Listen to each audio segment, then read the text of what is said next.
Gracias. Muchas gracias por la ayuda. Ok, entonces recuerden, hay una palanquita arriba y hay una palanquita abajo. Vean esa número 7, es la de arriba, sujeta el ángulo, el valor del ángulo. La parte de abajo sujeta el valor del ángulo hacia cierta dirección o hacia cierto lugar que queramos amarrar nuestro levantamiento. Ahora sí, una vez que ya nosotros tenemos esa, a ver, una vez que nosotros ya tenemos esa, esa parte amarradita, entonces todo bien, igual tiene un movimiento lento, ¿verdad? Ahorita lo vamos a ver. El número 8 es vamos a ver, la burbuja que define la horizontalidad del equipo, la horizontalidad del telescopio, perdón. Esa burbujita que tenemos en esta parte, esa burbujita lo que va a hacer es definir que si el telescopio está completamente horizontal, como lo veríamos en el nivel, o si está más para arriba o si está más para abajo. Yo recomiendo que cuando ustedes están midiendo, no la tengan horizontal, no tienen que tener horizontal de hecho, y recomiendo que no la tengan así, sino que la tengan más para arriba o más para abajo, para notar también el cambio en el ángulo vertical y puedan calcular bien la distancia horizontal, que vamos a ver también cuál es esa formulita que nos hace falta. Entonces, ¿cuál sería la parte número 8?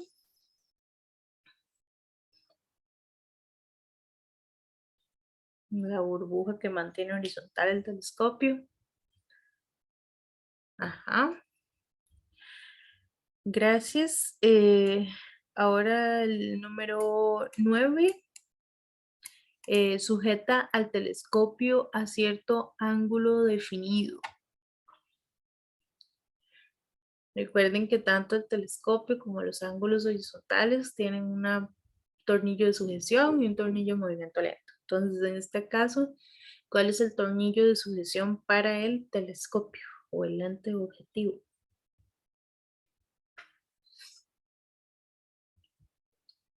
Si me lo pueden marcar, gracias. Ese sería ese tornillito ahí arriba que van a encontrar. El 10 es el movimiento lento del tornillo de sujeción del telescopio. Entonces, ¿cuál es el movimiento lento de ese tornillito que acabamos de poner? Marcado acá.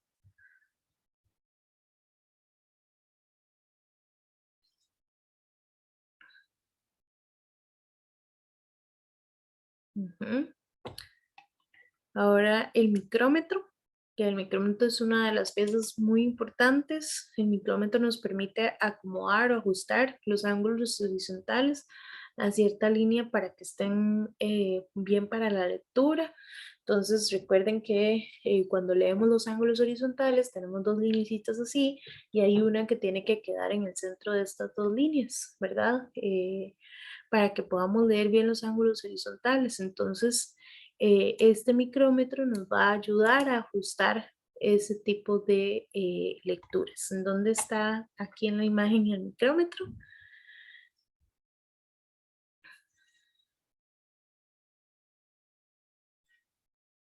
Ujú. Una de las últimas partes es el movimiento lento del tornillo de sujeción. Recuerden que todo tornillo de sujeción lleva movimiento lento. ¿Cuál sería aquí? Esta partecita.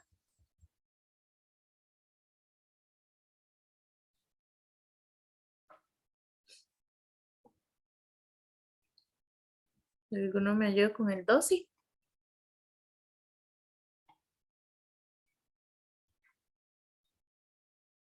Es el movimiento lento. Ajá. Y lo último es la base estructural del equipo para sujetarlo al plato del trípode, que sería la base de nivelación, la base nivelante. ¿Cuál sería? Entonces el último por ahí, que me lo puedan marcar.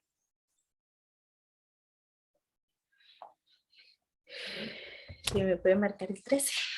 Eh, Gracias.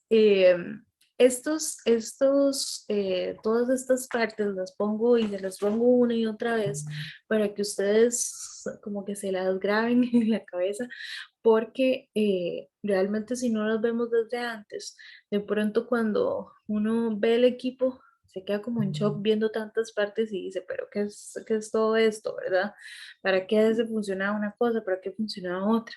Entonces, tal vez con este tipo de actividades, bueno, primero que se recuerden y entre todos traten de buscar qué es cada una de las partes, y entre todos se ayuden por ahí a ver qué parte es cuál, ¿verdad? Y que puedan llegar entonces a la práctica, no desde cero viendo qué es cada cosa, sino entendiendo bien qué hacen, no solamente cómo se llaman, sino qué hacen cada una de las partes. Yo sé que como lo vimos ayer, o sea, no es lo mismo cuando yo les hablo acá de forma teórica, ¿verdad? A cuando llegamos al campo, pero por lo menos se hacen la idea primero, y se pueden estudiar las partes antes de ir a ver el equipo en general. ¿Ok? Y que también obviamente pudieran revisar el ejercicio que ustedes solitos en cada grupo hicieron, que lo puedan revisar con este que tenemos acá.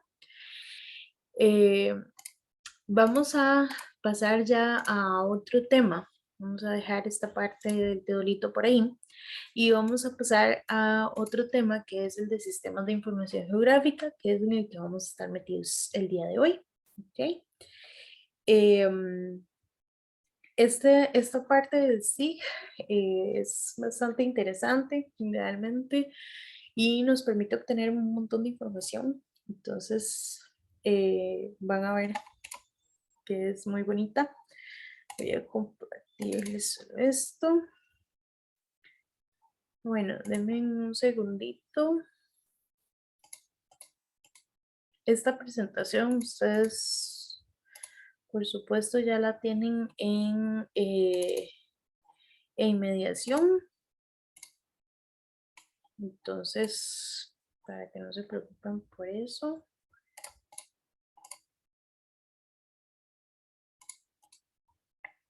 Ahora sí, aquí están viendo la presentación.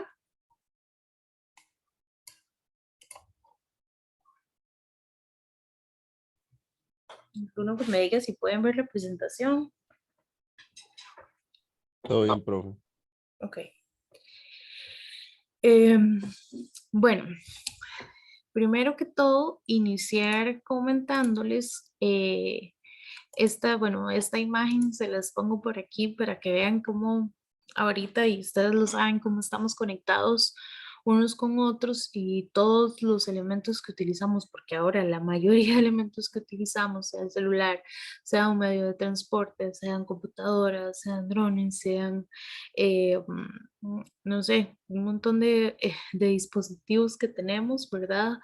Están conectados unos con otros mediante GNSS, bases de datos, ubicaciones geoespaciales, ¿verdad? Entonces, vean lo que dice como esta pregunta, de que cómo relacionamos datos con ubicaciones y elementos geográficos.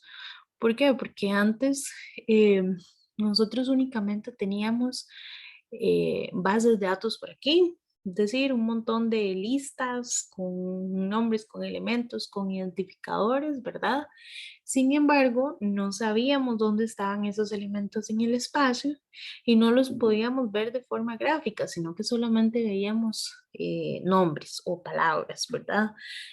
O números. Entonces, ¿cómo fuimos creciendo a lo largo del tiempo con esta tecnología que nos permite ahora tener, no sé, estar en cualquier lugar, estar en mi casa, poder mandar pedir comida, que la otra persona sepa dónde estoy yo, que yo sepa dónde está esa persona moviéndose y que el restaurante me diga, bueno, estoy preparando el pedido, dentro de 5 minutos se lo voy, o que venga el Uber a recogerme y que yo le ponga la ubicación exacta donde estoy yo y que lleguemos a vernos perfectamente. Todo esto no es una simple casualidad, ¿verdad? ¿Verdad? Sino es una mezcla de estos datos con ubicaciones y elementos gráficos. Entonces, partes de ese tipo de aplicaciones, como también Waze, por ejemplo, son un tipo de sistema de información geográfico. Hay que recalcar que hay diferencias. Ahora van a ver que GIS no es solamente una base de datos, sino es una base de datos georreferenciada o geolocalizada con elementos gráficos que ayudan, ¿verdad? Sin embargo, no sé si ustedes conocen cuál es la diferencia, por ejemplo, entre un banco de datos y una base de datos, porque a veces escuchamos hablar, digamos, de bases de datos, pero ni sabemos qué son o cuál es la diferencia con este. Un banco de datos es un conjunto de archivos ya en formato digital, ¿verdad? En los que se puede hacer cualquier consulta, ¿verdad? Pero hay un programa especial que me da la respuesta mediante ciertos algoritmos. Es decir, no hay ningún análisis, sino un análisis en específico y no puedo obtener como respuestas tan inmediatas, sino que simplemente existe el dato y yo necesito obtener la respuesta ya o de una forma más manual o que alguien generó un algoritmo en el que me diera la respuesta. Pero las bases de datos son bases de datos a las que se les puede hacer consultas y obtener ya respuestas automatizadas e inmediatas, ¿verdad? Ya nos olvidamos de las cosas más manuales, nos olvidamos de que solamente hicieron un algoritmo que responde solo ciertas cosas. En las bases de datos ya todo es más automatizado y por eso podemos obtener respuestas inmediatas, inclusive compartirlas o inclusive utilizarlas mediante múltiples usuarios, ¿verdad? Si yo quiero compartir ahora mi ubicación con toda la clase, lo puedo hacer y puedo enviar esa ubicación de manera inmediata y puedo hacer consultas. Está en la casa, está en el patio o está en la calle, ¿verdad? Puedo hacer consultas inmediatas. Esa es la diferencia entonces entre banco de datos y base de datos. Ahora, les he hablado de todo esto, pero aún no hemos mencionado la definición específica de un sistema de información geográfica, al que se le llama SIG, como en el acrónimo, se le puede llamar SIG o lo pueden escuchar como GIS por ya su nombre en inglés. Entonces, cualquiera de las dos formas que yo les diga aquí o que escuchen por ahí son las dos formas de las cuales lo llamamos a los sistemas de información geográfica. ¿Qué son en sí? Es un sistema computarizado de manejo de bases de datos. Pero vean que esa base de datos, como les dije antes, no es solamente datos en una lista, sino que datos a los que se les pueden hacer consultas, datos a los que se pueden capturar información, almacenar información, retener esa información, analizarla e inclusive generarle procesos para obtener otra información a partir del insumo base, ¿verdad? Y que me despliegue esa información de forma gráfica y de forma geolocalizada, que quiere decir que los datos están georreferenciados, es decir, yo sé cuál es su ubicación en el espacio, ¿ok?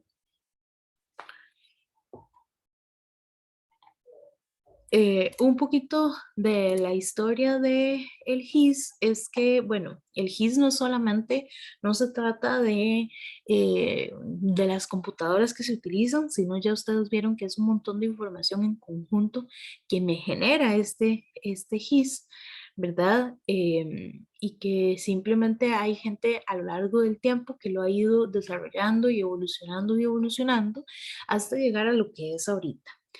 Em, si ustedes investigan un poquito, observan que los GIS no son herramientas recientes, por eso les digo que no es solamente como la computadora y ya, o los programas que tenemos ahorita, sino que el GIS fue una herramienta que se empezó a utilizar como desde los años 60, digamos, por ahí, ¿verdad? Primero que todo, se utilizaron, bueno, claro, en el desarrollo desde las universidades.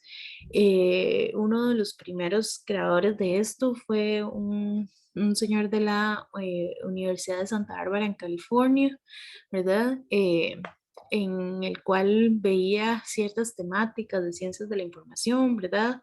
Algo muy básico, no se imaginen a como lo vemos ahorita, ¿verdad? Porque eran los años 60 y lo utilizaba para un análisis espacial, ¿verdad? Em, Eso se dio mediante, bueno, desde el mundo de la geografía, ¿verdad? Porque la geografía fue de los principales fundadores, por decirlo así, de los sistemas de información geográfico. Otro señor muy renombrado, que se llama Roger Tomlinson, generó un sistema de información geográfica en Canadá, que fue como el primer SIG que se computarizó, ¿verdad?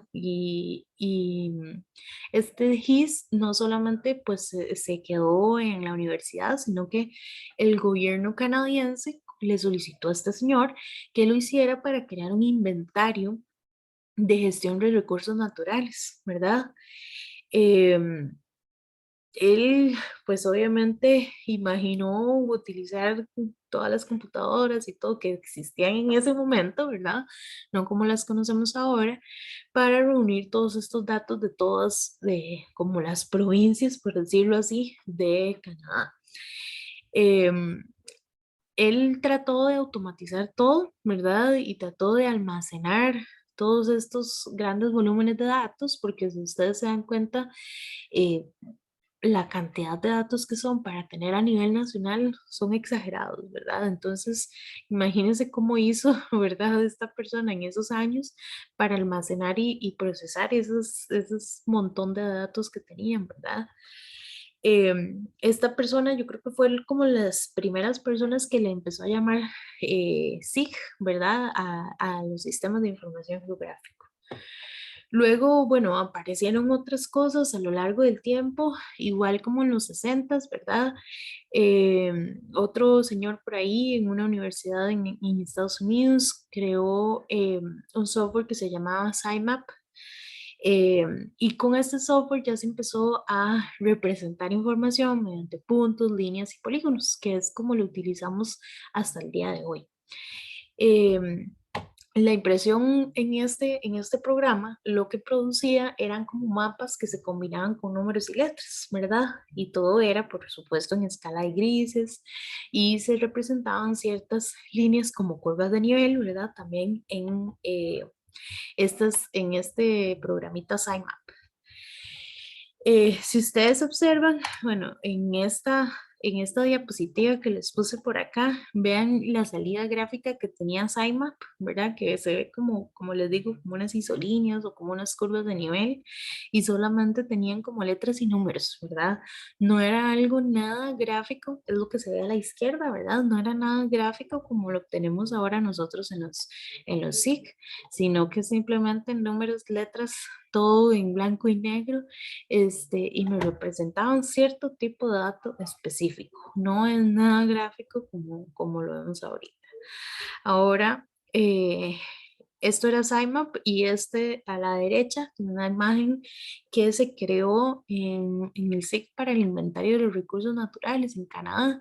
Se veía algo como así, también solamente como con códigos de números y letras, ¿verdad?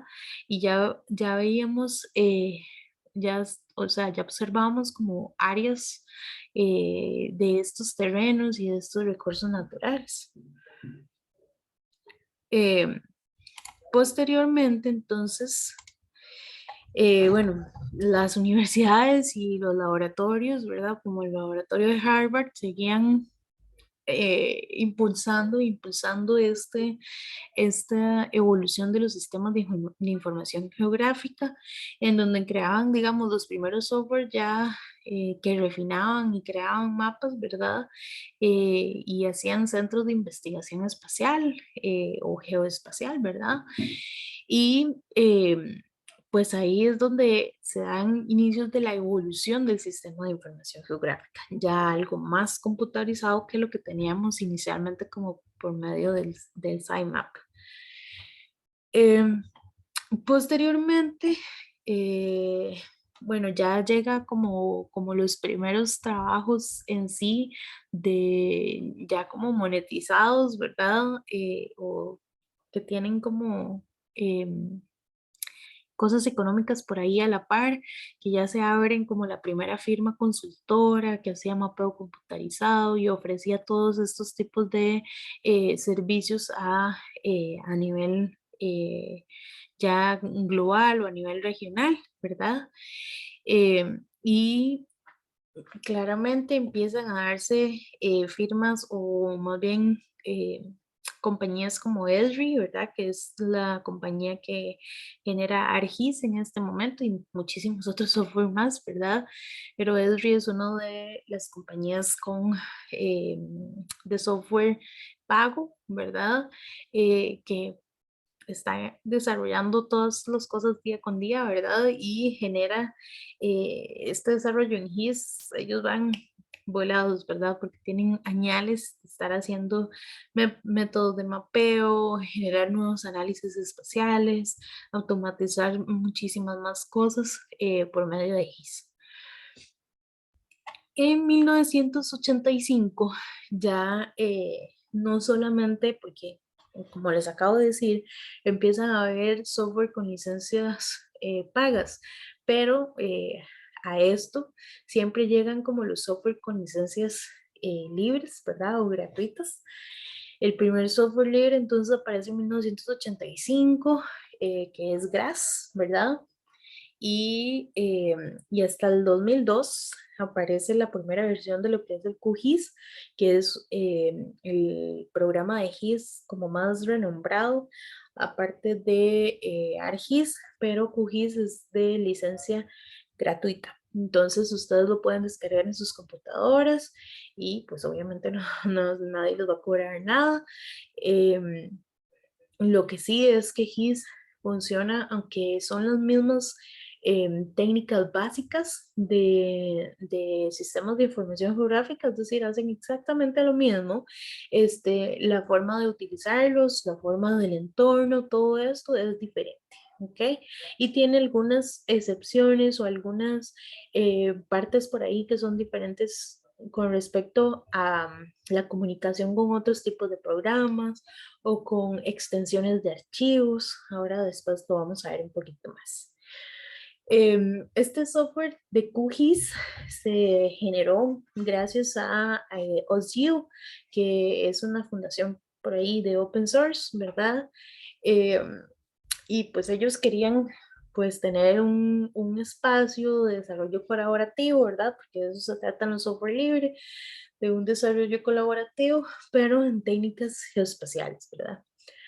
En el caso ya yéndonos, eso era ya de manera global. En el caso ya de Costa Rica, Costa Rica fue uno de los países que desarrolló de primeros, o más bien el primer país hasta en Centroamérica, que introdujo la tecnología de los SIG, ¿verdad? Y como siempre, pues empieza a dar en el ámbito de la universidad, ¿verdad? En la UNA fue en los primeros ambientes en los que se trajo el SIG, en la Escuela de Topografía de la UNA y en la de Geografía de la UNA. Entonces ahí fue donde primero empezaron a utilizarlos. Ya posteriormente, pues se realizó en el país la primera conferencia latinoamericana, ¿verdad? Y entonces ya empezó a llamar la atención a otros países de Latinoamérica, ya empezaron a ver temas de cartografía digital, modelaje de procesos geoespaciales, sensores remotos, sistema de información geográfica, entre otros, ¿verdad? E inclusive pues empieza a dar ya los primeros proyectos en GIS, ¿verdad? A partir de esa primera conferencia, la gente se empieza a animar a utilizar el GIS, empieza a hacer los proyectos, que eran los primeros proyectos se dieron aplicados hasta hacia cuestiones como sociales, ¿verdad? Aquí en el país. Y también manejo de recursos naturales, ¿verdad? Que son como una de las cosas, una de las primeras temáticas que apuntamos aquí en el país, ¿verdad? Posteriormente ya se lleva a todos los ámbitos como construcción, actualización de planes reguladores, en materia catastral, a nivel de pequeños municipalidades, etcétera, ¿verdad? Ya posteriormente y hasta el día de hoy existe lo que es un posgrado, ¿verdad? Que es como un convenio entre la Universidad de Costa Rica y la Universidad Nacional, existe desde el 2008 creo, eh, que es una maestría en Sistemas de Información Geográfica y Teledetección. Entonces, ahorita se da en la UCR, pero es un convenio entre las dos universidades. Entonces, pues ahí obviamente empieza un poquito ya la educación superior a meterse más de lleno en estos temas y por supuesto en investigación acerca de estos temas, ¿verdad? Investigación y actualización. Les quería mostrar algo muy básico que ustedes pueden llegar a hacer y lo vamos a hacer en este curso. Es algo, como les digo, esta lámina que les presento es muy básica porque las láminas pueden tener muchísimos otros datos por ahí y puede verse con zoom, sin zoom, con mapas temáticos, se les pueden agregar muchos datos, muchos colores, una forma muy gráfica de observar la información, ¿verdad?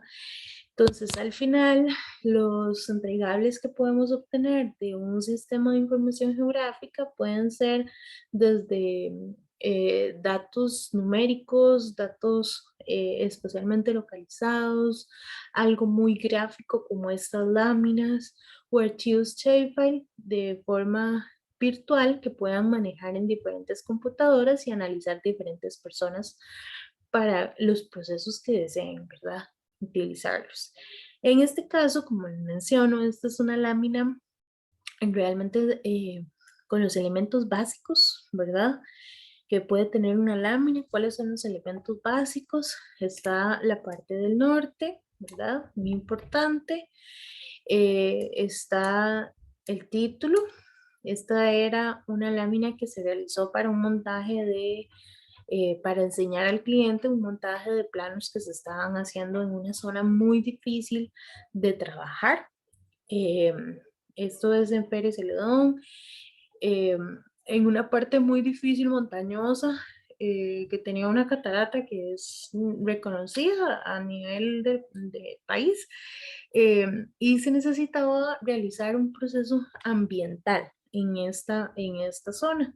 Entonces, para poder hacer este proceso ambiental, se realizó también el plano y la ubicación de todas las construcciones que existían, que eran muy poquitas, porque es una zona muy verde y montañosa, como les digo, de las construcciones que existen y de los elementos que ellos han llevado ahí para poder llevarlo después hacia la parte ambiental, ver cómo gestionan ellos todos los desechos, cómo hacen para llevar a la gente ahí, hasta se quedan a dormir por ahí. Entonces, qué elementos llevan hacia el bosque, ¿verdad? Que no esté afectando el recurso natural.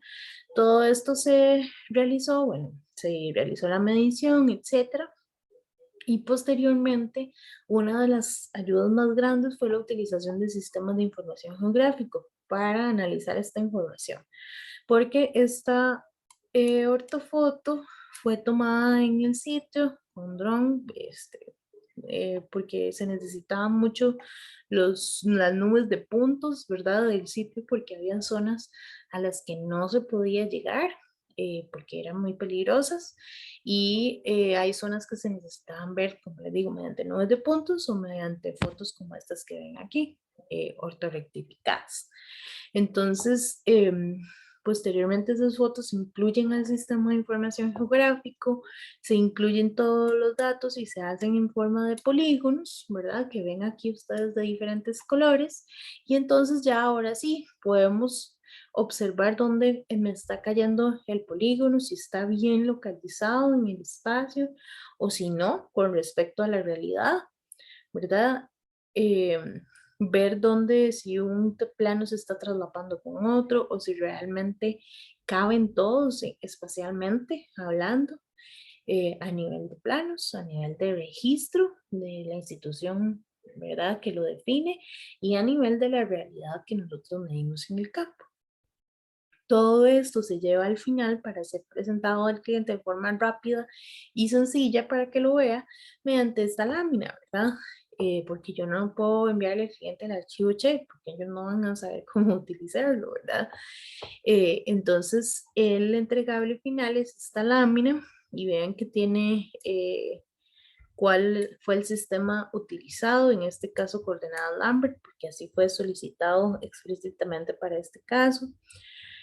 La escala, en este caso se utilizó una escala gráfica, que normalmente aquí en las láminas se utilizan escalas gráficas, y la simbología que representa todos los elementos que están dentro de este mapito. Bueno, y la cuadrícula que nos define las coordenadas que estamos utilizando. Entonces, vean que es un entregable y como les digo, que aunque tiene poca información, porque en este caso no se necesitaba hacer una lámina con un montón de información en ella, pero sí tiene las partes básicas para que sea vista y entendida por completo por parte de alguien que no conoce nada de ni de sistemas de información geográfica, ni de ingeniería topográfica, ni de nada por el estilo, pero sí conoce su propiedad, conoce el terreno, eh, conoce cuáles son sus vecinos, ¿verdad? Y hasta dónde se puede llegar con una cosa u otra. Ahora, los sistemas de información geográfico tienen dos tipos de datos espaciales básicos. Un tipo es el raster y otro tipo es los datos vectoriales. ¿Ok? Datos tipo raster y datos tipo vectoriales. No se les olvide eso. ¿Ok? Los datos tipo raster los vamos a ver ahorita y son como decir cuando vemos imágenes con píxeles, imágenes, como a ustedes se les ocurre, ¿verdad? Y los vectoriales es cuando vemos, por ejemplo, dibujados, líneas, polígonos o puntitos eh, dentro de nuestro sistema de información geográfico. Estas dos pueden utilizarse al mismo tiempo y pueden generar entonces una mejor representación de lo que vemos en el mundo real, como lo ven aquí en esta figurita en la diapositiva. Vamos a ver primero la parte vectorial. Me voy a saltar un toquecito de esto del raster, lo dejamos en pausa y ya casi regresamos ahí. Vamos a ver primero la parte vectorial. Dentro de la parte vectorial están las estructuras no topológicas y las estructuras topológicas. Entonces, dentro de las estructuras no topológicas están los puntos, las líneas y los polígonos, ¿ok? Entonces, los puntos van a determinar o definir un punto en el espacio, es decir, una coordenada X y Y de un elemento, de un evento, de un objeto, ¿ok? Por ejemplo, ¿qué podría ser un punto? Un pozo de agua, pozos de agua que hay a lo largo del país, puntos de nacientes, puntos de acuíferos, en otros países puntos de zonas petroleras, por ejemplo. Una línea simplemente es algo, algún elemento que tenga naturaleza lineal, ¿verdad? Por ejemplo, las calles, por ejemplo, los tendidos eléctricos, por ejemplo, líneas costeras, por ejemplo, una red hidrográfica, o, bueno, red de todos los ríos que existen, digamos, en Costa Rica o en San José, por ponerles un ejemplo.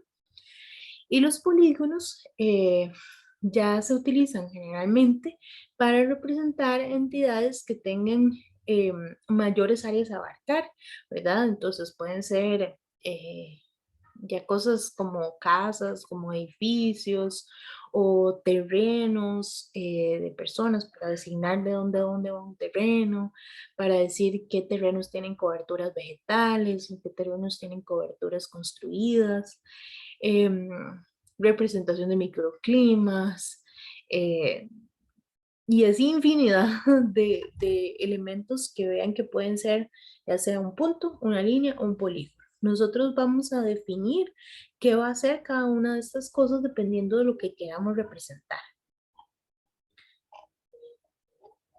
Dentro de la estructura topológica, y si ustedes lo ven, bueno, aquí lo tengo como más definido dentro de la presentación, la estructura no topológica y la estructura topológica. Dentro de la estructura topológica, lo importante decir de esto es que se utiliza fundamentalmente para garantizar que las relaciones que hay entre los diferentes datos vectoriales. ¿A qué me refiero con esto?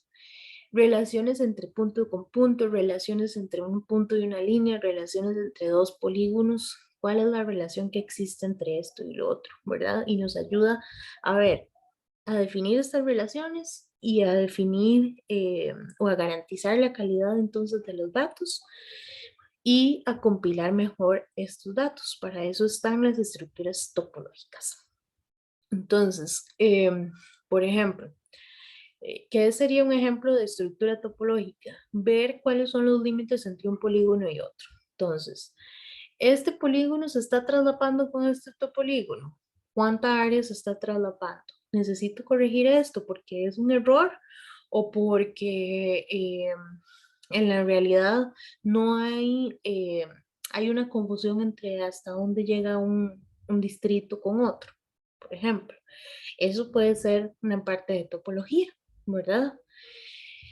¿Qué más? Aquí en la presentación, como les digo, hay diferentes puntos a lo largo del país de pozos. Esos pozos, hay un pozo dentro de un polígono de una cobertura de área en la que no se puede hacer absolutamente nada. ¿Por qué ese pozo está ahí metido? ¿Quién lo hizo? ¿Es un pozo ilegal? ¿O es un pozo que tuvieron que hacer, no sé, por parte del MINAE para poner una caseta ahí para poder cuidar esa área protegida, más bien?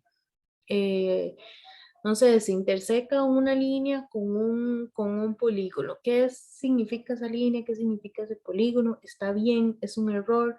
¿O es algo que yo estoy haciendo a propósito porque hay elementos que se sobreponen en ese momento? ¿Ven todas estas relaciones que hay entre esos datos vectoriales? Eso es lo que ve la estructura topológica. Dentro de disculpen, dentro de los datos vectoriales se pueden tener lo que son los atributos también. Entonces, los atributos están definidos dentro de una tabla. Esa tabla la vamos a ver que cada una de las capitas, ¿verdad? O los archivos, yo puedo consultarle su tabla de atributos por separado. Entonces, si nosotros tenemos, imagínense en esto, una capa que diga eh, cuerpos de agua de Costa Rica. Entonces, esos cuerpos de agua, dentro de esos cuerpos de agua van a estar ríos, quebradas y chorros. Yo necesito saber si todos se representan con una línea, ¿cómo hago yo? Y todos están dentro de la misma capa, ¿cómo hago yo para decirle al programa que unos son quebradas, que los otros son chorros y que los otros son ríos? ¿Cómo hago para decirle el nombre de esa quebrada, o el nombre de ese río, o el nombre de ese chorro? Si le pongo un ID, ¿cómo hago para decir el ID? ¿Cuál longitud tiene? ¿Puedo calcular esa longitud en el sistema de información geográfica? La respuesta es que sí. Y todo esto se hace desde las tablas de atributos de esa capa. Entonces yo le puedo decir a la capa que tenga, como se ve aquí, que tenga una columna que diga el ID, que tenga otra columna que diga el nombre del río, o que diga tipo de cuerpo de agua y que diga quebrada, yugo o, o río, que diga cuál es el nombre y que me calcule automáticamente el programa cuál es la longitud de ese río, de esa quebrada o de ese yugo. ¿Ok? Podríamos ponerle muchísimas otras características más, sí, todas las que ustedes deseen. si el río, si quieren ponerles profundidades, si quieren ponerle, no sé, si les han hecho estudios ahí de cuáles bacterias existen en el río, se me ocurre. Si quieren ponerle cualquier otro estudio del tipo de agua que existe ahí, cuál es el grado de contaminación, lo que sea que quieran ponerle, se lo pueden poner desde la tabla de atributos. ¿Para qué me sirve la tabla de atributos? Yo no solamente la tabla de atributos va a ser una lista de cosas que tengo ahí, sino que yo puedo consultar en esa tabla de atributos y de hecho puedo también seleccionar a partir de las tablas de atributos o puedo tomar decisiones a partir de las tablas de atributos, ¿ok? Ahorita los vamos a poner en el programa. Em, hay una cosa que es que las tablas de atributos, bueno, están hechas por medio de filas y columnas, ¿verdad? En las columnas se les ponen el encabezado y los datos van ordenándose en filas, ¿verdad? Em, Ahora, una cosa importante es que antes les mencioné que existían los datos vectoriales y los datos raster.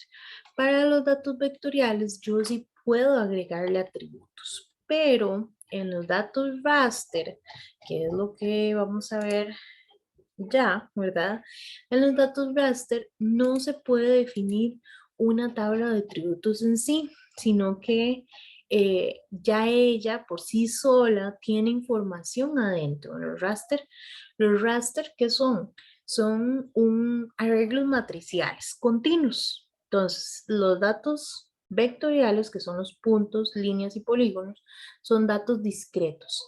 Y los datos raster que son matrices, cuando vemos una imagen de cualquier cosa, imagínense que por dentro está que esa imagen es una matriz, es decir, son datos continuos, ¿ok? Y cada uno de los valores que tiene esta imagen se representan mediante un píxel, ¿verdad? Que son como celditas. Imagínense que una imagen esté compuesta por un montón de números, porque eso es al final lo que hace ver a nosotros la imagen, ¿verdad? Esa serie de números con una serie de datos de colores, etcétera, ¿verdad? Y de posición de cada una de las celdas mediante filas y columnas. Es por eso que los datos raster no se pueden representar en una tabla de atributos, porque ya ellos por sí solitos tienen un valor en cada una de estas celdas. ¿Los ven? Para que nosotros podamos ver una imagen, ellos tienen un valor de color y todos estos cuadritos al final conforman las imágenes que nosotros vemos normalmente, ¿verdad? En filas y columnas. Todas estas imágenes raster que nosotros utilizamos en los sistemas de información geográfico no son cualquier tipo de imagen. Es decir, yo no puedo agarrar una foto de cualquier cosa y meterla a un sistema de información geográfica. Tiene que ser una imagen que esté georreferenciada. ¿Qué quiere decir esto? Que tenga un sistema de coordenadas que esté referido a esta imagen. Es decir, que la imagen sepa que cuando yo la pongo en un lugar, cae en ese lugar específico. Está ubicada en el espacio. No es una imagen que simplemente está ahí donde sea. No, es una imagen geolocalizada. Entonces, estas son las imágenes que nosotros utilizamos en los sistemas de información geográfica. Como les digo, no es cualquier tipo, sino imágenes georreferenciadas. ¿Qué más? No, simplemente esas se utilizan, como les digo, por medio de píxeles. También podemos meter lo que son modelos de elevación digital, que ya lo vimos acá en el curso que era eso, ¿verdad? Y ¿qué más? Podemos utilizar estas imágenes para obtener también otros datos, ¿verdad? O sea, podemos aplicarles ciertos procesos para saber dentro de una imagen de tal tipo, qué tipo de vegetación existe, si esa vegetación está enferma, si esa vegetación está bien, dependiendo del tipo de imagen que utilicemos, ¿verdad? No solamente pueden meterse aquí imágenes como nosotros lo vemos en RGB, sino también en otros espectros para poder observar otro tipo de información. No sé si hasta el momento tienen consultas, si les queda claro la diferencia entre un raster y un elemento de tipo vectorial, que es algo muy importante. ¿Dudas hasta el momento? Bueno, entonces básicamente el raster es como una matriz de imagen que es muy técnica, muy específica, lo que cumple, que es como la descripción del terreno, digamos. Ajá, el raster, sí, en resumidas cuentas, es una imagen que va a estar geolocalizada, ¿ok? O que está ubicada geoespacialmente, ¿verdad? Que simplemente va a ser, como todas las imágenes, va a estar compuesta por píxeles, que son cada una de esas celditas en X y en Y que nos permiten observar esa imagen. Eso es como en resumen lo que es un raster. Em, Ah, ok, gracias. Listo. ¿Alguien más? ¿Sí? ¿No?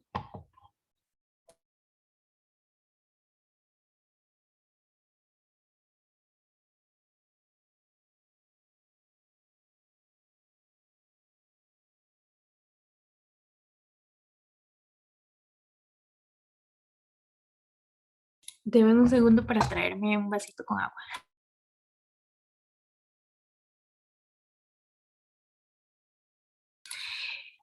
Bueno, entonces, ¿cómo funciona un SIG? Después de haber visto las partes esenciales que conforman un sistema de información geográfica, ¿cómo funciona en resumidas cuentas? Em, Vamos a tener datos de entrada, que siempre van a ser los insumos que le vamos a meter al programa para empezar a trabajar, ¿verdad? O los podemos, inclusive no tenemos que meterle algo al programa, sino que inclusive podemos crearlos desde cero en el programa en sí. Entonces, estos datos van a recibir información, las van a analizar, después se pueden manipular y almacenar para posteriormente generar datos de salida. ¿Ok? Em, Ese ingreso de esa información, ¿verdad? Como les digo, puede ser raster o puede ser vectorial o puede ser simplemente que nosotros la creemos desde cero. ¿Cuál sí va a ser como vamos a ver, como el requerimiento en sí, que esta información siempre tiene que estar georreferenciada, siempre tiene que tener un sistema de proyección generado? Es decir, yo no puedo traerme, porque ahora vamos a ver que podemos llevar información, digamos, de CAT a GIS, pero yo no me la puedo llevar si yo la pongo en unas coordenadas cualquiera allá y de pronto quiero mostrarla o sobreponerla a otro tipo de información que están en otras coordenadas, no me sirve. Todo tiene que estar en un sistema de coordenadas específico para que todo caiga en el mismo lugar y que me caiga con las coordenadas a nivel nacional. No puedo llevar las cosas simplemente una cosa en un lado, otra cosa en otro lado, porque para eso nos sirve el GIS. Tal vez en CAD, para un profesional que tal vez no necesita mucho tener localizado, sino nada más tener un diseño ahí en cualquier parte del espacio, pero no lo necesita tal vez tener localizado a nivel nacional en unas coordenadas, no le importará. Pero al nivel de GIS, realmente esa no es la finalidad. La finalidad es que los datos queden en un sistema de proyección específico. Entonces, no nos vamos a llevar datos que no lo tengan porque no nos van a servir como de mucho ya. Entonces, es muy importante contemplar que los GIS tienen que tener ese sistema de coordenadas para que se pueda realizar ese análisis geoespacial. En cuanto al procesamiento y el análisis de la información, a partir de la información entonces que ingresamos al sistema o que creamos desde cero, podemos hacer un geoprocesamiento de esos datos. Hay un montón de, ahorita lo vemos en el programa, ahora en la tarde, hay un montón de funcionalidades que trae el programa en una parte que se llaman herramientas de geoprocesamiento. Y ustedes lo van a ver, hay funciones de exportar, de importar, de traer a otros formatos, de analizar, de generar nuevos datos por completo, de recortar, de unir, de hacer, no sé, zonas de influencia con una cosa u otra, van a ver un montón de funcionalidades a partir de uno o dos datos inclusive, o de 1000 datos, si ustedes tuvieran 1000 datos ahí, ¿verdad? Entonces todo esto se hace en la parte de procesamiento o análisis de la información. Por último, entonces está la parte de la manipulación y almacenamiento. Y por último, la salida de la información, que pues puede ser igual manipulada o seleccionada para que nosotros entonces tomemos decisiones, ¿verdad? Puedo agregarle nuevos datos cuando ya yo le hice toda la parte del geoprocesamiento y no me salió lo que yo quería, o quiero tener aún más datos a partir de lo que ya generé. Yo puedo manipular esta información, agregarle nuevos datos, cambiarla, pasarla de un lado para otro, lo que necesite para al final realizar mis entregables. Que los entregables están dentro de la parte de una lámina en PDF, por ejemplo, o archivos digitales georreferenciados que yo voy a enviar a otros profesionales para que los vean.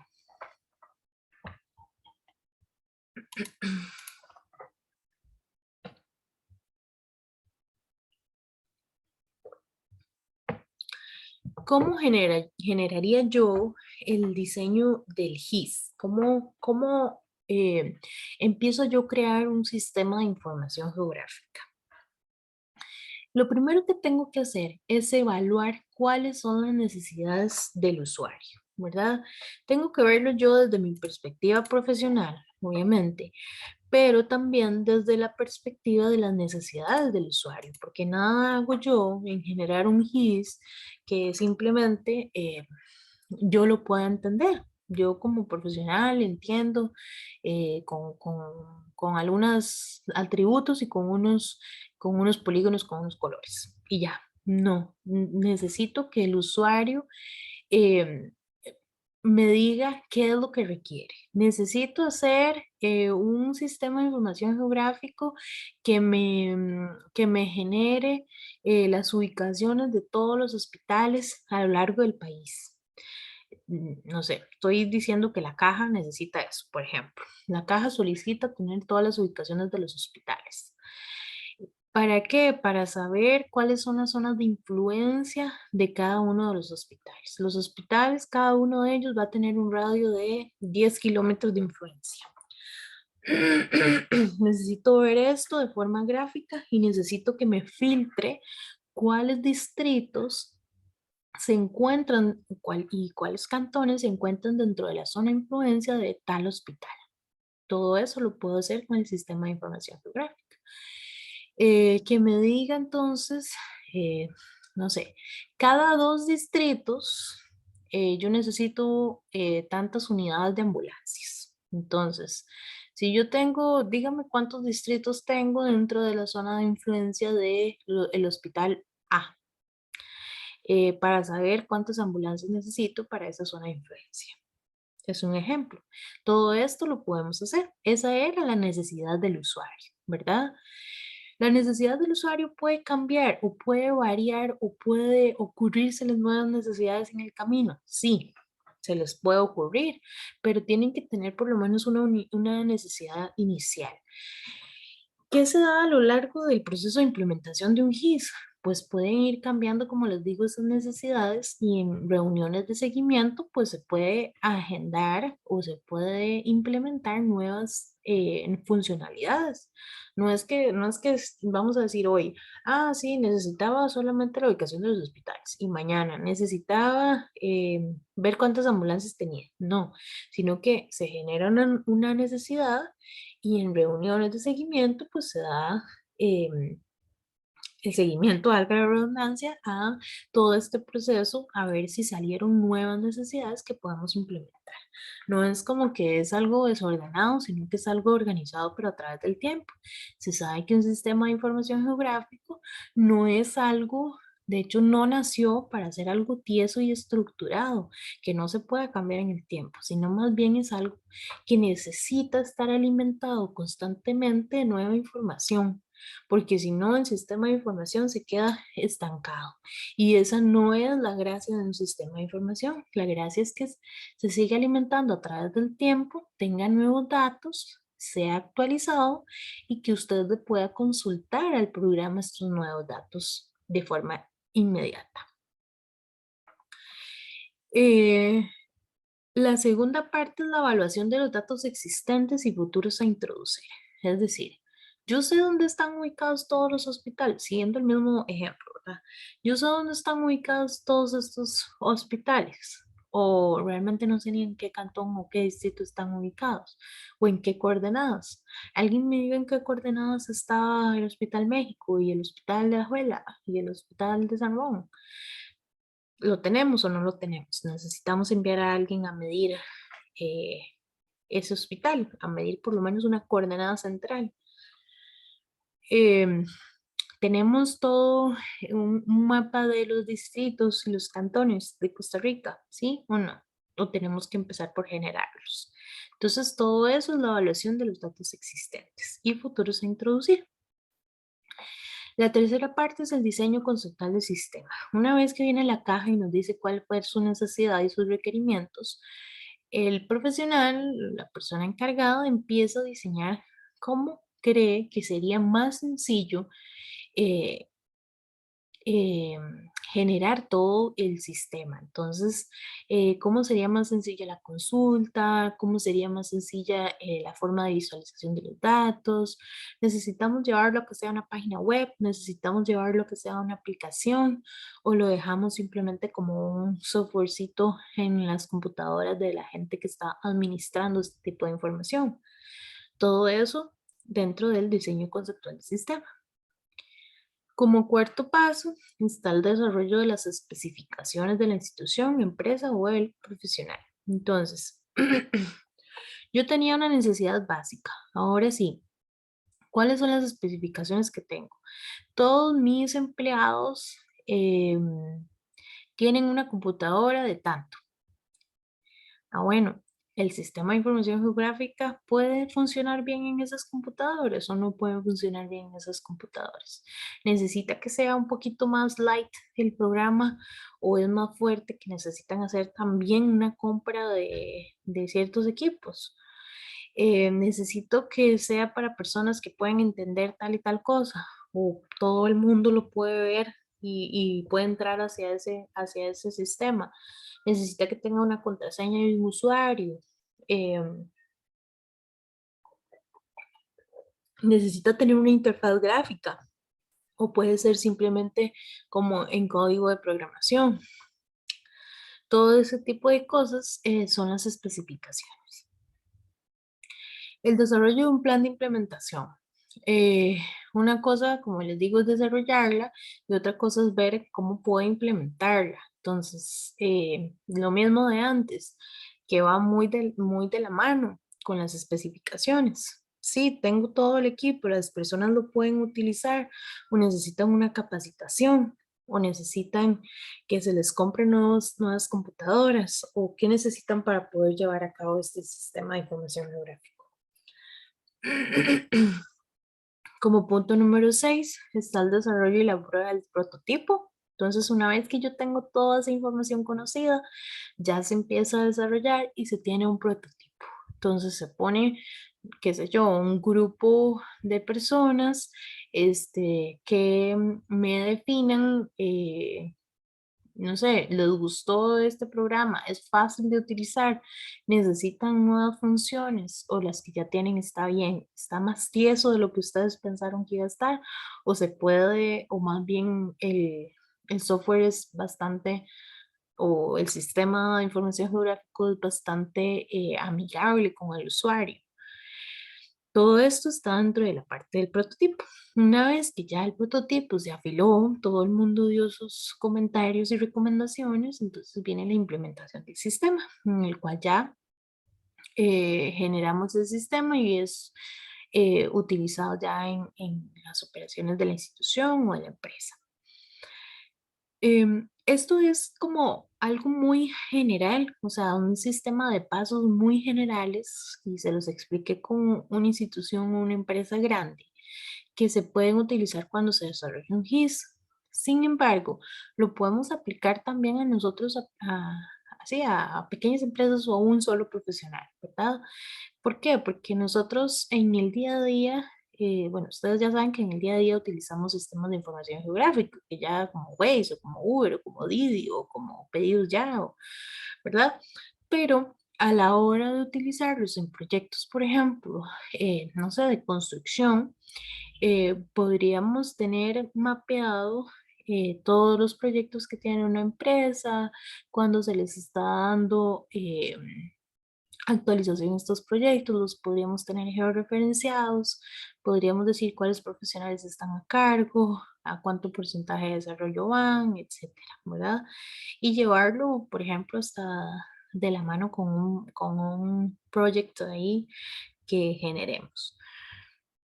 Como les digo, el SIG se puede utilizar desde gran escala, mediana escala o pequeñita escala como un solo profesional. Inclusive para trabajos, solamente no generalidad de los trabajos, sino cada trabajo en específico. Si yo necesito hacer simplemente la lámina para generar, como la que les enseñé en esta diapositiva, pues simplemente hago un GIS que se me adapte a esta necesidad, que es pequeñita, y listo. La utilicé a pequeña escala. Esto sería algo en general y ya para algo de una gran escala, como que si la caja me pidiera desarrollar un GIS, ¿verdad? El GIS, recuerdan que antes les hablé de las herramientas de geoprocesamiento. El GIS sí tiene solamente, aunque son muchísimas, ¿verdad? No digo que son poquitas, son muchísimas, pero tiene solamente ciertas herramientas que hacen ciertas cosas en específico. Si yo quisiera hacer otras cosas, porque yo me puedo imaginar 1.000 millones de aplicaciones para los GIS. Entonces, si yo digo, yo quiero que el GIS me haga mediante utilizando esta herramienta, esta otra y esta otra, me haga tal cosa. Pero yo no tengo un programa o una herramienta que me englobe todas esas otras que ya trae el programa por sí solito. Entonces, ¿qué hago en esos casos? Ustedes pueden automatizar eh, y hacer toda una serie de código programado dentro del GIS para que utilice, no sé, tantas funcionalidades que ustedes necesitan que ya existen en el GIS y lo haga todo de forma automática. ¿Ok? Entonces, en los GIS se pueden utilizar diferentes formas de programar. En el ArcGIS hay una parte que se llama Model Builder que nos permite programar de forma más visual. Es decir, yo arrastro funcionalidades, las pongo aquí como que si fuera un diagrama de flujo, digamos. Arrastro simplemente, es algo muy gráfico, ¿verdad? Lo arrastro y lo pongo ahí y entonces así genero un código.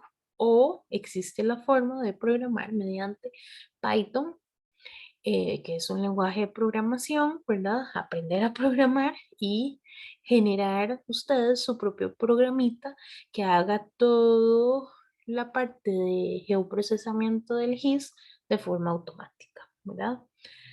Em, pues uno puede empezar a programar cuando sea, ¿verdad? Y creo que estas son como las cosas del futuro de las ingenierías, ¿verdad? Que vamos a tener que empezar a programar cosas dentro de cada uno de las funcionalidades de cada ingeniería, pero creo que sí.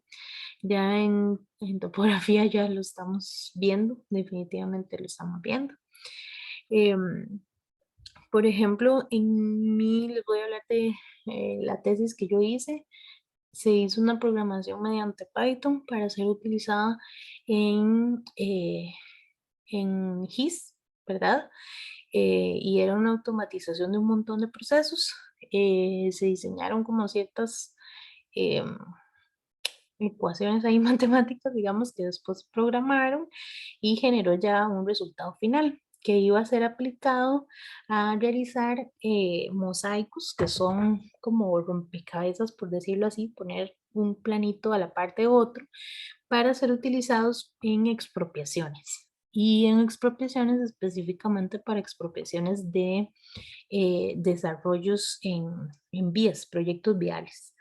Entonces se aplicó, no sé, para garantías sociales y para la Rotonda de la Bandera, para estos proyectos nuevos que se estaban dando. Entonces se aplicaba a estos proyectos porque teníamos insumos de esos proyectos en específico. Y entonces ahí, pues, se realiza todo un código. Si ustedes lo ven, este código que nosotros realizamos, yo y con otra compañera, em, es un código que si nosotros queríamos lo dejábamos hasta ahí, solamente se veía un montón de letras, ¿verdad? Y codificación de lo que había que hacer. Sin embargo, también mediante otro tipo de... dame un segundo.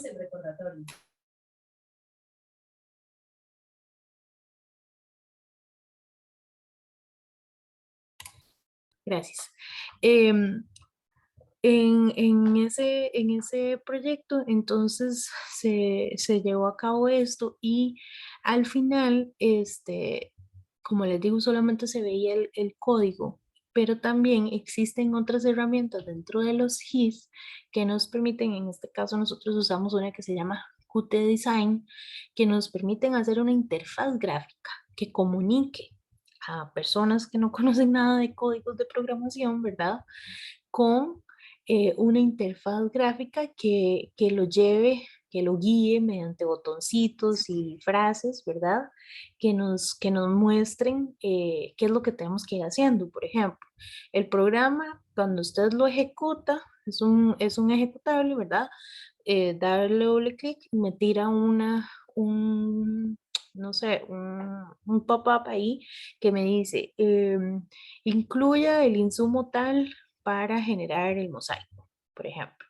Entonces yo escojo la carpeta y ahí agarro, o más bien la programación, agarra los datos de ahí y luego me va a tirar otro pop-up que me diga, incluya donde desea, este, no sé, poner los entregables.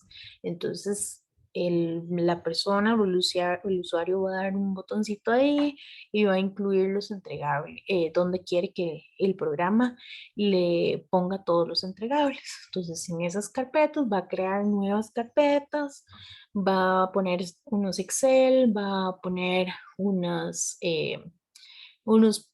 puntos, unos polígonos y unas líneas, ¿verdad? En el Tube Shapefile.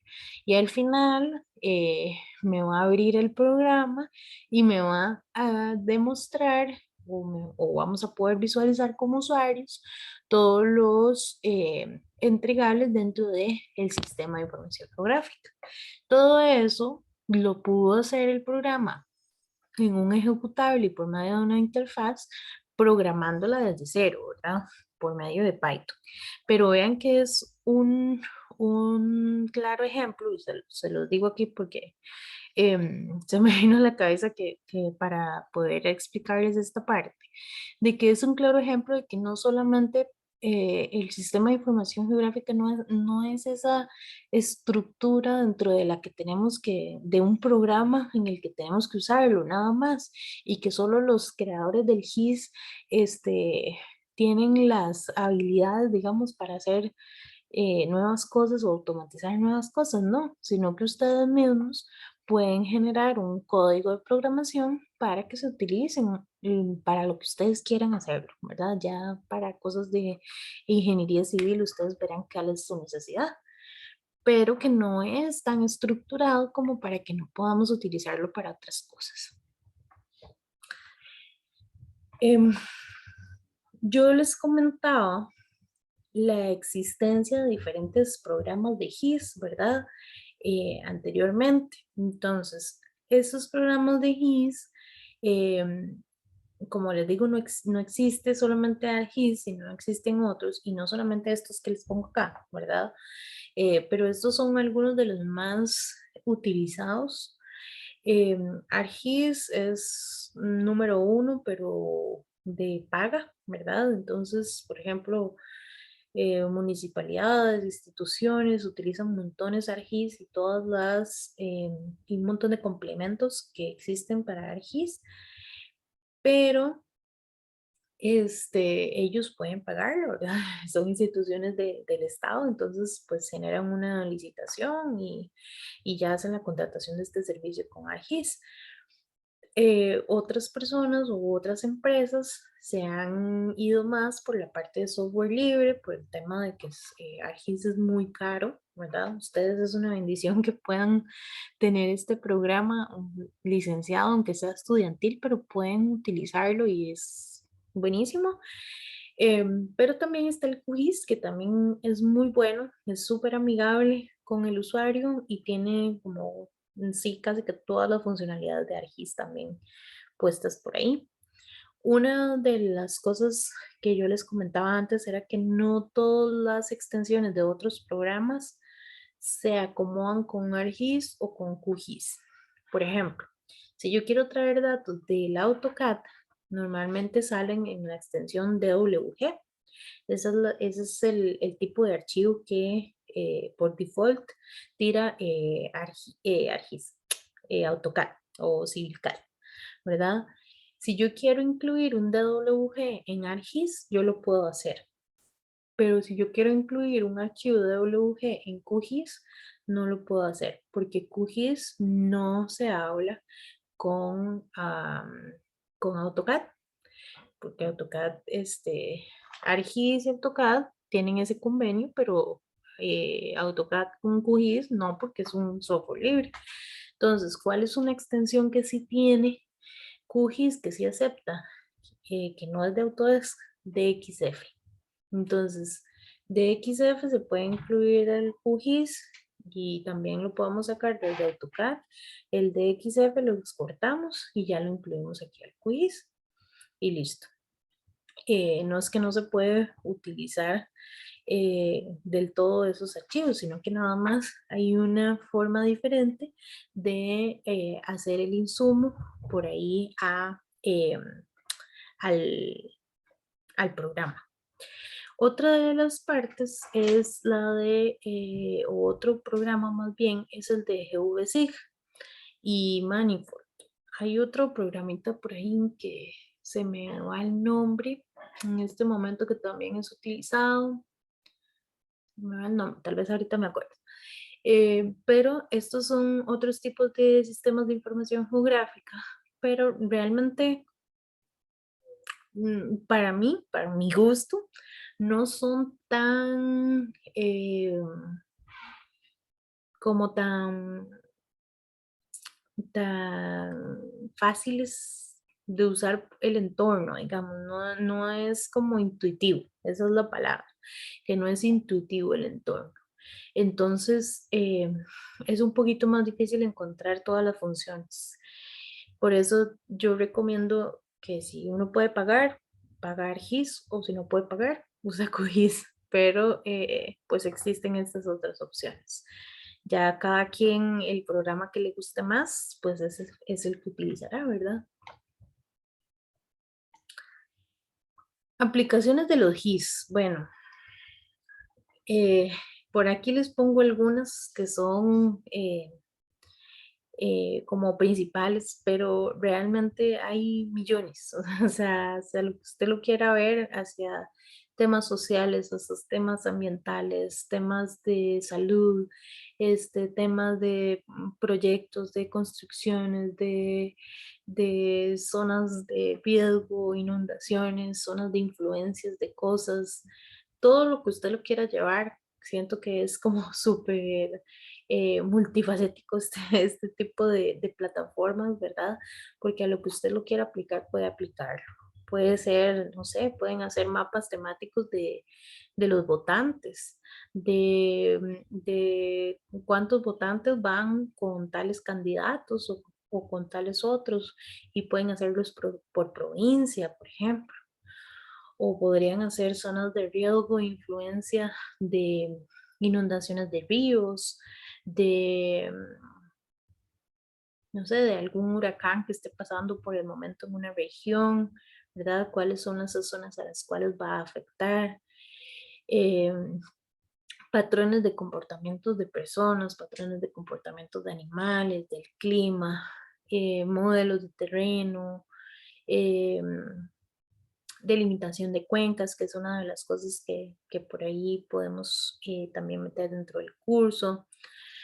Restitución, que es parte de lo que vamos a hacer el día de hoy en la práctica. Restituir significa a partir de, por ejemplo, de un raster, de una ortofoto, ustedes pueden sacar datos de esa ortofoto, por ejemplo, por dónde pasa un río, por dónde pasa una calle, a dónde están las construcciones, etcétera.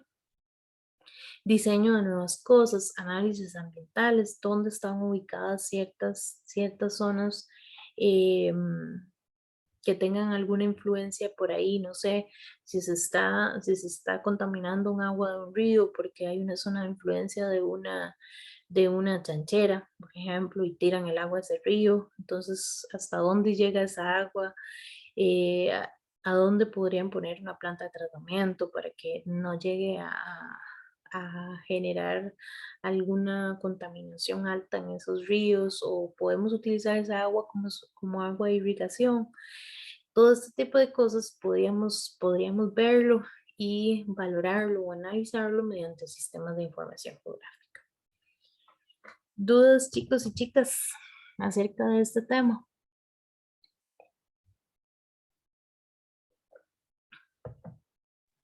Todo bien. Creo que ¿Todo bien? Ok. Demasiado para ti, pero yo creo. Sí, ahora lo vamos a ver un poquito más aplicado para que ya lo vean como más en práctico, no solamente en teórico lo que les estoy hablando, y ya lo vean ustedes dentro de un programa. Hasta aquí yo traía pues la presentación y la parte teórica de sistemas de información geográfico. Vamos a salir al recreo ahorita en este momento y vamos a volver a la 1. A la 1 nos conectamos igual a Zoom. Yo doy como todas las instrucciones para lo del quiz y empezamos a hacer el quiz en ese momento en el que terminemos de dar las instrucciones, y posteriormente regresamos a la clase para ver la parte de la GIS. Entonces a la 1 nos conectamos de nuevo por Zoom. ¿Está bien? Profe, ¿y el quiz como cuánto va a durar? Puede ser como 20 minutos o media hora. Voy a pensarlo ahorita en el almuerzo. Ok, perfecto. Sí, lo máximo media hora, no es largo. O sea, es súper cortito. Lo pueden hacer rapidísimo, de hecho. ¿Está bien?